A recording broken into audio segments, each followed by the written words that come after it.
오늘은 그 약속이라는 말씀을 많이 했는데 하나님이 우리에게 새해를 이렇게 주셨습니다.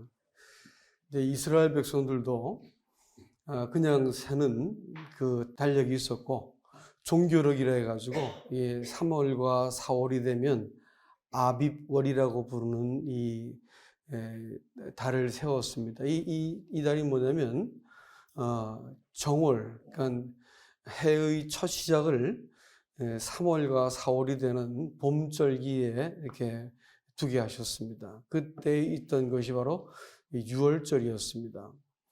그래서 유월절을 하나님께서는 이스라엘 백성에게 있어서 달의 첫날로 이렇게 삼도록 만들어 주셨죠. 이게 이제 3월 14일쯤 될 것 같습니다. 자, 그런데 이 유월절과 함께 있던 절기가 세 가지가 있는데 유월절, 무교절, 그 다음에 초실절이 됩니다. 유월절은 그 안식일의 첫날인 금요일 밤이 되었고, 그 다음에 15일 토요일 날 아침부터 시작해서 무교절이 7일 동안 시작됩니다. 그리고 제3일째 되는 그 안식 후 첫날에는 오늘 말하면 주일이죠. 주일을 이제 초실절이라고 부릅니다. 예수님께서 이 초실절날 부활하신 것을 여러분 잘 아실 것입니다. 그래서 이 세 절기는 그리스도인들에게 하나님께서 주신 구원을 상징하는 절기라는 것을 먼저 말씀을 드립니다. 그래서 이 하나님이 이스라엘 백성에게 주신 이 지키라고 명령하신 이 절기는 정확하게 오늘날 그리스도인들이 알아야 되는 이 구원과 관계되어지는 절기가 된다는 것입니다. 그래서 제일 먼저 하나님 주신 이 유월절이라고 말하는 것은 여러분 아시는 것처럼 그 하나님이 온 세상을 심판하실 때에 그 문에 설주와 임방에 피를 바른 그 집을 넘어감으로써 심판을 면하게 하신 것을 기념하는 절기가 되겠습니다. 그래서 이스라엘 백성들이 이 심판을 면하게 됨으로써 구원을 받는 이 일들을 바로 유월절이라고 이야기할 수가 있겠습니다. 제가 이 말씀을 드리는 것은 이 세 가지 절기를 우리가 정확하게 잘 이해하지 못하고 오늘날 한국에 있는 복음주의자들이 이 세 절기에 대한 정확한 이해가 없기 때문에 복음이 혼돈스럽다는 것을 말씀을 드리려고 하는 것입니다. 이 첫 번째 그 하나님의 구원은 자기 백성을 죄의 심판으로부터 하나님의 진노로부터 건지는 심판이었습니다. 이 심판이 집행이 되어질 때 그 집에 들어있는 사람이 얼마나 더 도덕적인지, 얼마나 윤리적으로 더 나은지, 율법을 잘 지키고 선한지는 전혀 문제가 되지 않았습니다. 다만 그들이 그 문 설주와 임방에 피를 발랐는지 안 발랐는지를 가지고만 구원의 근거를 삼으신 것을 알 수가 있습니다. 이 절기를 지키라고 말씀하신 것은 무슨 의미겠습니까? 그것을 기억하라라고 하는 것을 우리에게 알려주신 것이죠. 기억함으로써 우리의 구원의 근거가 어디에 있는지를 우리에게 다시 한번 상기시켜 주신 것입니다. 많은 사람들이 구원을 받고 나서도 자기가 생각하는 그 기준에 자기가 미치지 못한다거나 자기의 상태가 하나님 앞에 좀 부끄럽다거나 또 정죄감이 슬그머니 찾아올 것 같으면 하나님 앞에 이렇게 나아가지 못하게 되어지는 것을 봅니다. 그러면 하나님이 이 사람을 통해서 어떤 도 행할 수 없는 이런 상태가 되는 거죠. 이것을 기념하라고 말씀하신 것은 구원받은 이후에도 우리가 살아가면서 이렇게 저렇게 겪는 문제 속에서 우리가 어떤 것으로도 우리를 정죄하지 말 것을 우리에게 말씀하고 있는 것입니다. 우리가 어떤 사람인지는 하나님이 미리 알고 계신 것을 따라서 구원하셨습니다.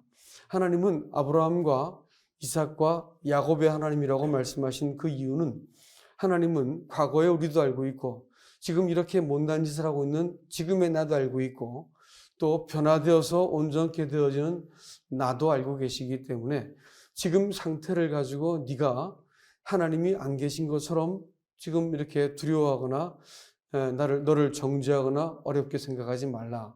이렇게 말씀하고 있는 것입니다. 이 2차원적인 2차원이 3차원을 이해하려고 들면 얼마나 헷갈리겠습니까? 이제 안경은 이 입체가 되기 때문에 3차원이 됩니다. 2차원은 평면이죠. 그 2차원이 처음에 이 안경을 인식한 건 뭐가 될까요? 점이 됩니다. 그러다가 좀 더 내려가면 무슨 링같이 여겨지다가 무슨 막대기같이 여겨지다가 이렇게 헷갈리겠죠. 안경이 뭔지 도무지 알 수가 없을 겁니다. 그러니까 3차원적으로 이해하면 안경이 한눈에 이해가 되죠. 그렇죠? 그러니까 차원이 다르다고 하는 것은 사람의 이해 한계를 넘어가는 겁니다. 하나님은 3차원적인 사람과 다르게 그분은 시간도 동시에 보시는 분이시기 때문에 우리가 보고 있는 현재밖에 보지 못하기 때문에 낙심하고 정죄하고 좌절하고 이렇게 하지 않습니까? 그렇죠? 하나님은 우리의 미래도 보고 계시고 과거도 보고 계시고 현재는 물론 대면하고 계시죠. 그렇기 때문에 내가 나한테 지금 닥쳐진 상황 때문에 하나님께 불평하거나 원망하거나 낙심하는 것은 뭐예요?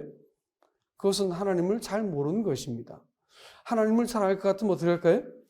하나님은 시간까지 갖고 계신 분이기 때문에 지금 내가 이 상황을 가지고 정죄할 이유도 없고 낙심할 이유도 없다고 말씀하고 계신 거예요.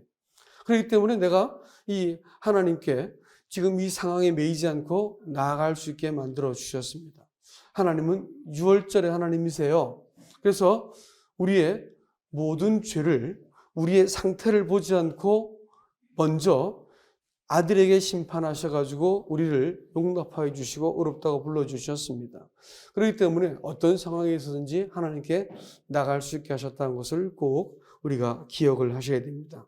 그리고 사람들은 자기가 더 나은 상태가 되어야 된다고 생각하지만 하나님은 더 나은 상태가 아니고 더 온전한 사람이 되기를 바라세요. 더 온전한 사람은 누굴까요? 우리 안에서 하나님이 불러주신 이름 예수 그리스도가 우리 자신이 되어지는 것을 원하고 계세요. 우리가 아들처럼 생각하고 우리가 하나님의 아들처럼 처신하는 것을 바라는 것이지 더 나은 사람이 되려고 노력하는 것은 별로 좋은 신앙의 방식이 아니다라는 것을 우리가 기억하셔야 됩니다. 그리고 하나님은 그 피를 문설주와 임방에 바르게 하셨을 뿐 아니라 그 양의 고기를 먹게 하셨습니다. 그래서 그 양의 고기를 먹는다고 말하는 그것은 우리가 이 땅을 살아가면서 예수 그리스도를 무시로 의지해야 된다는 것을 우리에게 생각나게 만들어주신 것입니다. 그래서 오늘도 그 떡을 떼었지만 내가 매 순간 그 아들을 의지하게 만들어 놓으셨습니다. 여러분 생각해 보세요. 내가 다한 최선을 가지고 하나님께 나간다고 할 것 같으면 우리는 늘 정죄받을 겁니다. 늘 하나님께 비참한 상태가 되고 말 것입니다. 그렇지만 하나님이 아들을 통해서 만들어 놓으신 그 자리는 언제든지 정죄받지 않는 자리고 아들을 통해서 우리에게 주신 자리는 언제든지 우리가 주목하고 의지하면 거기에는 늘 마실 것이 있고 먹을 것이 있는 그와 같은 자리입니다. 하나님은 우리에게 아들을 주셔가지고 우리 평생 아들을 통해 먹고 마시게 만들어 놓으셨습니다. 그렇기 때문에 아들을 먹는다고 하는 것은 너희가 내 살을 먹지 않으면 네가 너에게 영생이 없느니라 이렇게 말씀하셨습니다. 살을 먹는다고 하는 것은 내가 말씀을 취한다는 단편적 의미도 있지만 하나님의 아들을 내가 매 순간 의지한다 이런 의미가 될 것입니다. 그리고 그 양의 고기를 먹을 때 반드시 허리띠를 띠고 지팡이를 짚고 여행자의 복장을 가지고 먹으라 이렇게 말을 했습니다. 여러분, 우리를 위해서 주신 바 되어진 예수 그리스도, 우리의 구속과 이 땅을 살아가면서 우리의 힘이 되신 그리스도는 이 땅을 위해서 주신 분이 아니신 것입니다. 우리가 만약 이 땅에서 행복을 위해서 구원을 받았다 이렇게 말할 것 같으면 이 땅을 위해서 우리가 온전히 이 땅을 위한 구원을 받았다고 할 것 같으면 이 땅에서 잘 되고 또 이렇게 건강하고 부자 되고 성공하고 또 이름을 날리고 이런 것들을 위해서 예수가 주어졌다고 할 것 같으면 그 어린 양의 피와 어린 양의 살은 별반 우리에게 도움이 되지 않습니다. 그러나 우리의 소망이 이 땅이 아니고 영원한 것이라고 생각이 되어질 때 비로소 이 하나님의 아들의 그 피와 또 그 아들의 살이 우리에게 무한한 자원과 힘이 된다고 하는 사실을 기억하시기 바랍니다. 6월절이 14일부터 시작되었으면 15일째 주일날 아침은 무교절로 모입니다. 그때 그 어린 양의 고기와 함께 먹는 것이 뭐냐면 발효하지 않은 떡을 함께 먹었습니다. 7일 동안 떡을 먹었는데 이것을 무교절이다 이렇게 불렀습니다. 무교절은 여러분이 아시는 것처럼 발효하지 않은 떡이라고 하는 것은 거룩함을 상징합니다. 우리의 구원은 천국을 위한 것이 아니고 이 땅에서 우리의 삶의 어떤 정서적인 안위를 위해서도 받은 것도 아닙니다. 또 우리가 더 이상 정죄받지 않으라고 우리를 구원하신 것도 아닙니다. 하나님 우리를 구원하신 딱 한 가지 목적은 뭐냐면 우리를 거룩하게 하기 위해서입니다. 여러분, 거룩함이라는 것이 무슨 뜻입니까? 거룩함은 하나님을 일컫는 표현인 것입니다. 하나님의 성품이요, 하나님의 존재 자체가 거룩함인 거예요. 세상은 거룩하지 못합니다. 하나님의 뜻과 반하고 하나님의 계획과 목적과 반하고 하나님의 마음과 반하기 때문에 세상은 이기적이고 분열적이고 탐욕스럽고 부패하고 더러운 것입니다. 그렇기 때문에 구원받는다고 하는 것은 우리를 거룩하게 만들기 위한 목적인 것을 기억하시기 바랍니다. 거룩하지 않는 구원은 생각할 수 없는 구원이요. 하나님은 사람을 딱 한 가지 목적, 하나님과 같이 속한, 하나님께 속한, 하나님과 같은 마음과 같은 뜻과 같은 영광을 가진 한 사람을 얻어내기 위한 것이 하나님의 구원의 목적이세요. 그러니까 우리를 거룩하게 하기 위해서 하나님의 아들은 피 흘려 죽으신 것입니다. 그렇게 하지 않고 단지 용서만 했다고 할 것 같으면 구원은 얼마나 쉽겠어요. 그래 임마 그러지 마라 다음부터 이렇게 그냥 다 이러면 되잖아요. 그러면 그렇게 구원받을 수 있다면 얼마나 좋겠어요. 1000번만번 죄 지어도 자꾸 용서만 해주는 구원받았다면 얼마나 쉽겠습니다. 십자가에 안 죽어도 되니까. 그러나 예수님께서 십자가에 죽으셔야 되는 것은 죄가 요구하는 심판을, 그 죄의 진노를, 심판의 진노를 받아서 사람으로 하여금 이 심판의 진노를 벗어나게 하기 위해서 하나님의 아들이 십자가에 죽으신 것이에요. 예수님이 십자가에 죽으신 것이 왜 십자가에 죽은 것 같으냐 이렇게 보면 우리를 사랑하시기 때문이라. 그것은 논리적으로 말하면 몇 계단을 건너뛴 좀 터무니없는 대답이 됩니다. 예수님께서 십자가에 우리를 위해서 죽으신 목적은 딱 한 가지입니다. 우리의 죄를 대신 죄값을 지불하기 위해서요. 다시 말하면 우리를 무죄한 상태, 죄 없는 상태로 만드시기 위해서 그분이 희생을 감행하신 것입니다. 그렇기 때문에 하나님이 그토록 우리에게 사모하신 건 뭘까요? 거룩이에요. 성도들이 잊어버리고 있는데 구원의 목적은 성도의 행복과 영원한 천국과 영생이 아니고 하나님의 구원의 목적은 뭐라고요? 성도의 거룩입니다, 여러분. 거룩이에요. 성도가 거룩하기를 포기해버리면 하나님께서 데려가실 때가 됐다는 것을 의미하는 것입니다. 더 이상 소망이 없기 때문에 데려가시는 거예요. 부단히 성도는 이 거룩을 위해서 내가 거룩하지 않은 것이 가슴이 아파야 되고 하나님 앞에서 내가 거룩하지 않은 것을 되돌아봐야 되고 거룩하지 않기 때문에 하나님께서 내가 애통할 때 하나님이 나를 새롭게 하시는 이 은총을 힘입게 되는 것입니다. 성도의 거룩이요. 이건 옵션이 아닙니다. 거룩하지 않은 성도는 반드시 버려지는 사람들입니다. 하나님이 우리를 이 거룩하게 살라는 의미에서 누룩이 없는 그 떡을 먹게 만들었습니다. 무엇인가를 먹는다고 말하는 것은 그것을 힘입어 산다고 하는 의미가 있지요.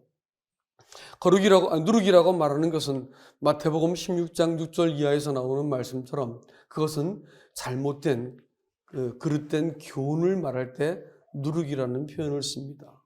또 이 누가복음 12장 1절 이하에서는 그것은 바리새인들의 외식을 얘기할 때 누룩이라고 말했고요. 또 음란함을 얘기할 때 고린도전서 5장 6절 이하에서도 이 음행을 놓고 얘기할 때 누룩이란 말씀을 씁니다. 그러니까 누룩이라고 하는 것은 거짓된 교훈이요, 위선이요, 또 음란한 그 삶의 방식을 의미할 것입니다. 여러분, 봄이 되면 그들은 유월절을 지킴과 동시에 그들에게 집에서 집안 청소를 싹 다 합니다. 6월절이 되면 집 청소를 싹 해가지고 집에서 뭘 없앨까요? 누룩을 없앴습니다. 누룩이 들지 않은 빵을 먹을 뿐 아니라 집안에 누룩이 한 개도 있으면 안 됐어요. 집 청소를 싹 다 했습니다. 이 새해를 시작함과 동시에 집안에는 누룩을 싹 치우면서 청소를 싹 했다고요.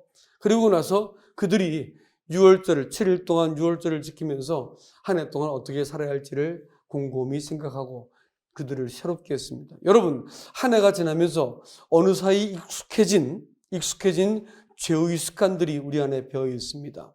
여러분, 한 해를 지나면서 우리가 이 세상에 대해서 우리가 타협해버리고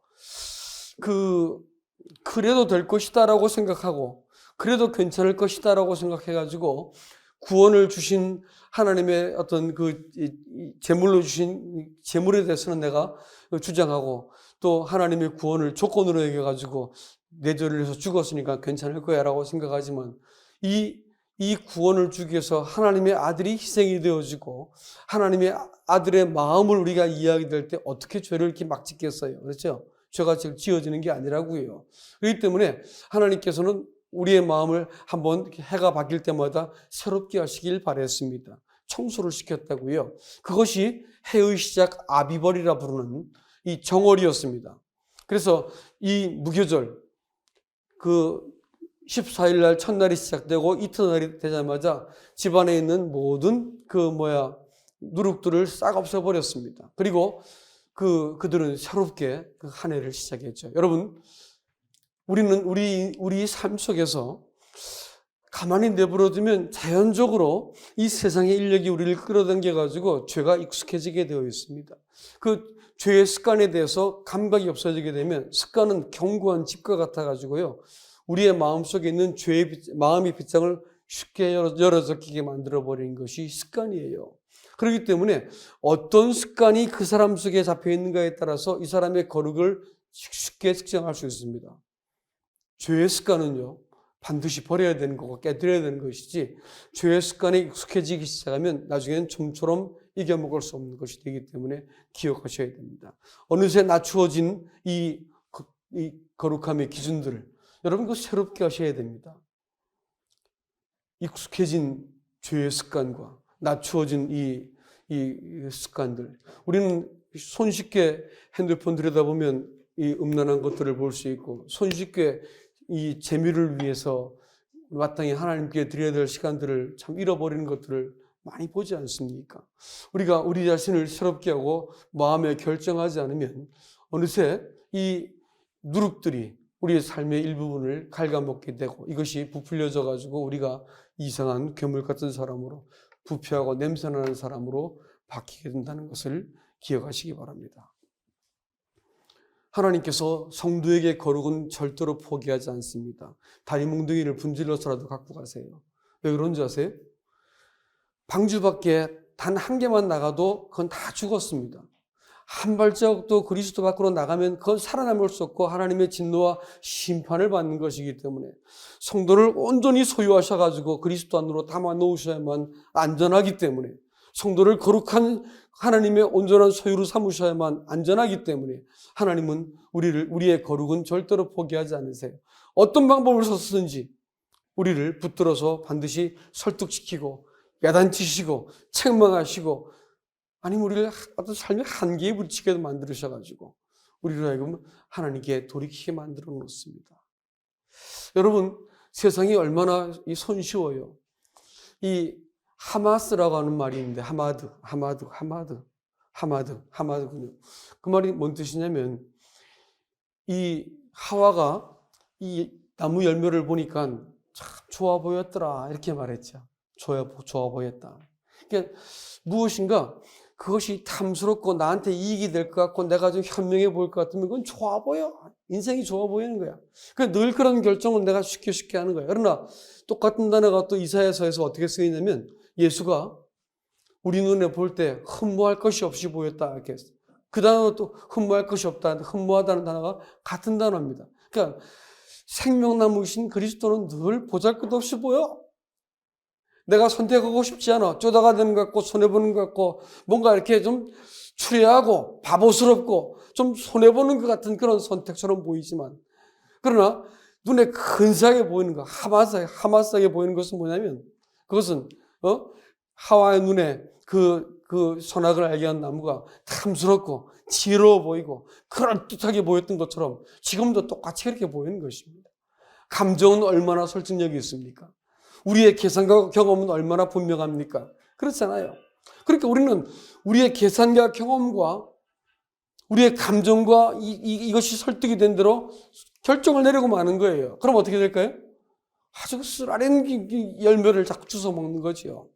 하나님은 이 땅을 살면서 그리스도인들이 이 거룩함 가운데 다시 회복되어지고 참여들 하시기 위해서 우리가 이 그릇된 열매를 주워 먹고 고통받는 것을 잠정적으로 허용하신다고 하는 사실들을 기억하시기 바랍니다. 그러니까 새해에는 여러분 선택을 바르게 하실 수 있길 바랍니다. 우리는 무교절을 살고 있는 사람들인 것을 기억하시기 바랍니다. 그러나 이것으로 끝난 게 아니고 구원은 완전한 것이 세 번째 초실절까지 있다고 말했습니다. 그것은 제8일입니다. 안식 후 첫날이요. 7일 다음에 8일이죠. 성도는 제8일을 사는 사람들입니다. 할례를 언제 받아요? 8일째 받았어요. 그렇죠? 옛사람이 죽어버리고 새 사람이 사는 것은 8일을 말하는데 초실절, 그것은 곡식의 첫 이삭을 그 단을 삼아가지고 하나님께 흔들어서 돌려드리는 그와 같은 이 요제를 드렸던 것이 초실절이었습니다. 첫 번째 곡식을 드리는 것이. 두말할 것 없이 예수 그리스도의 부활을 이야기합니다. 구원은요, 예수님께서 우리의 죄를 모두 담당하셨다고 말하는 유월절이 있는 것 반면에 여기에는 무교절도 있고 초실절도 있습니다. 복음이 왜 허약해지느냐? 복음 주기자들에 의해서 우리의 상태와 우리의 노력과 우리의 의가 아니고 하나님이 전적으로 예수 그리스도를 심판하셔가지고 당신을 구원했습니다라는 사실을 알 때 우리가 죄의 심판으로부터 구원을 받습니다. 이걸 구원이라고 말했죠. 그렇죠? 그러나 이거는 구원의 3분의 1에 해당합니다. 그 다음 구원이 뭐예요? 무교절이에요. 무교절. 하나님 우리로 하여금 거룩하게 하시기 위해서 하나님은 이 영원히 바뀌지 않는 언약을 가지고 우리를 지금도 계속 상대하고 계시다는 거예요. 아시겠어요? 우리를 구원하신 목적이 뭐예요? 구원의 근거는 유월절입니다. 구원의 목적은 뭐예요? 거룩함이에요. 아시겠어요? 성도의 구원의 목적은 거룩함입니다. 그럼 이 거룩함을 이루는 방법이 뭘까요? 거룩함을 이루는 능력이 뭘까요? 구원의 능력은 어디서 나올까요? 초실절입니다. 그것은 예수 그리스도의 부활을 상징합니다. 예수님 부활하신 목적이 세 가지가 있어요. 하나는 우리의 새로운 신분을 위해서입니다. 예수님이 우리의 대표가 되어가지고 예수님께서 우리와 함께 일어나가지고 우리를 그의 사랑의 아들의 나라로 옮겨놨기 때문에 그리스도인들은 죽었다 깨도 그야말로 죄장아찌가 되어도 어느 나라 백성일까요? 어느 나라 백성이죠? 어느 나라 백성이냐니까요? 하나님 백성입니다. 죄장아찌가 되어도 하나님 백성이에요. 아시겠어요? 내가 생각할 때 이런 인간이 있나 싶을 만큼 내가 참담해도 하나님의 백성이 좀 못 쓰게 된 거지. 원래 사단 백성이 그래 된 게 아니에요. 아시겠죠? 꼭 기억하셔야 됩니다. 그분이 부활하실 때 그리스도인들의 신분을 주셨어요. 두 번째, 생명을 주셨다고. 이 생명은 뭐냐면 나는 부활이요 생명이니 무릇 나를 살아서 믿는 자는 죽음을 보지 않고 영원히 죽지 않는다는 말씀하셨습니다. 다시는 하나님과 분리되지 않는 생명을 그분이 부활하실 때 우리에게 주셨어요. 그래서 그리스도인들은 이 죄가 어떻게 나를 짓누르고 환경과 상황이 나를 어떻게 망가뜨려도 하나님과 분리될 수 없는 생명을 가진 것을 믿으시기 바랍니다. 믿으시기 바랍니다, 여러분. 네. 그래서 이 생명 때문에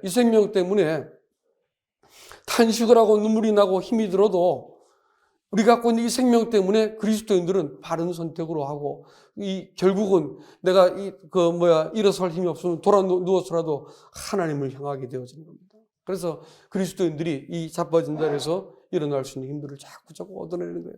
왜 그럴까요? 우리 안에 이미 심어놓은 생명 때문이에요.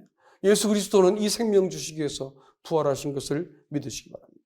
세 번째는 예수님께서는 사도행전 5장 31절 말씀에 공개한 것처럼 그가 그리스도와 임금이 되시기 위해서 부활하셨다 했습니다. 우리를 다스리시기 위해서 부활하신 것입니다. 우리를 왕 삼으시기 우리에게 왕이 되시기 위해서. 우리 혼자 남겨진 인생 최선을 다한다는들 그거 얼마나 어둡고 수고스럽고 고독하고 힘든 인생이에요.